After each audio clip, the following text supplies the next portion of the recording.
Bonjour, donc voici une vidéo sur les compresseurs qui ne sont pas à piston, ceux-là, c'est des compresseurs rotatifs.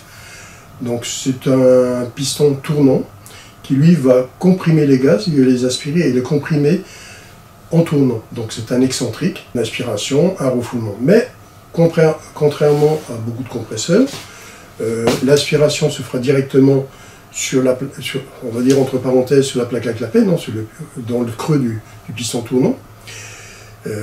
Et après va être comprimé, et les gaz HP vont aller dans le carter du compresseur. On va avoir le carter qui sera en HP. C'est comme ça dans ces compresseurs-là. À première vue, c'est très efficace. Ils sont très bons, ces compresseurs. Alors, ne pas oublier que ces compresseurs-là, je vous le cite, ils ont des bouteilles anti-coupe liquide. On n'a pas le choix, on doit mettre des bouteilles anti-coupe liquide. Elles sont fournies sur le compresseur, vous ne devez pas les démonter. C'est fourni avec le compresseur d'usine directement.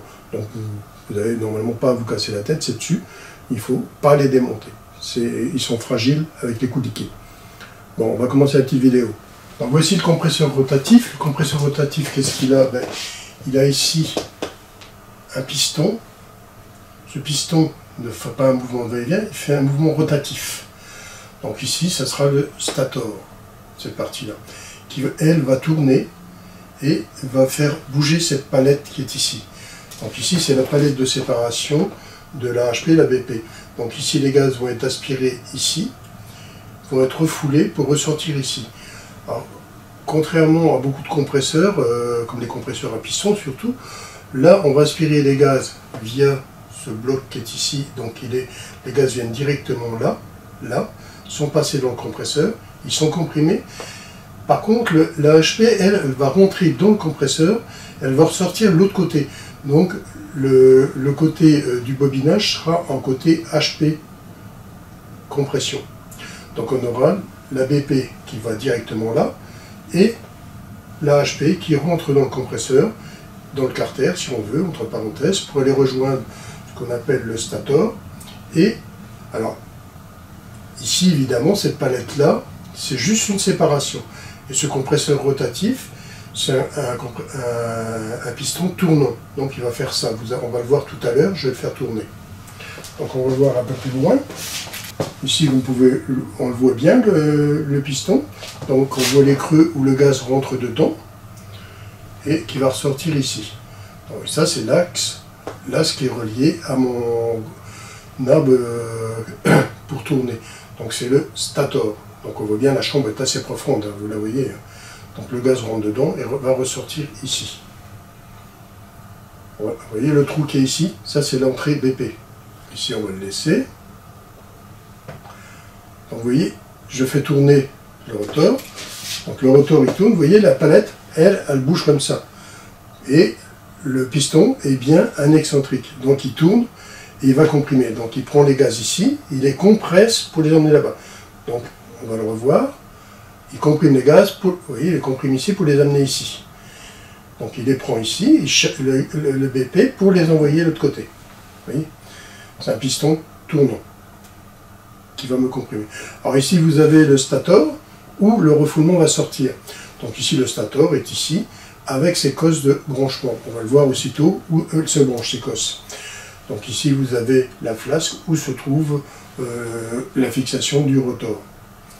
Ici, ça c'est la flasque qu'on avait coupée et qui vient dessus ici. Donc on avait coupé les deux flasques, hein, la flasque ici, la flasque là-bas. Alors ici, je vais le mettre en pause.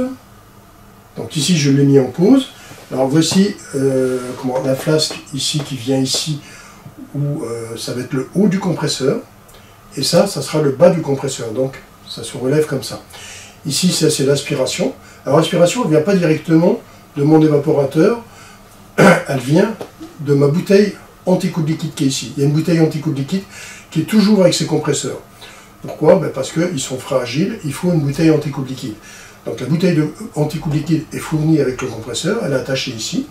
Les gaz d'aspiration arrivent, ils passent dans la bouteille anti-coupe liquide, ça rentre ici, ça va carrément dans le piston tournant, et c'est comprimé, et ça ressortira ici. On va le voir aussitôt. Donc cette flasque-là vient ici, et l'autre flasque qu'on avait retirée, elle est sur le côté, mais bon, ça c'est pas grave, on va le voir. Voilà, cette flasque-là vient bien au-dessus d'ici, Donc vous la voyez. Et ça, c'est mon tube d'enfoulement donc. Hein. Donc on va voir après, avec cette flasque, les branchements électriques. Donc, vous voyez ici les cosses qui sont derrière. Là, et on va voir où ils se branchent exactement.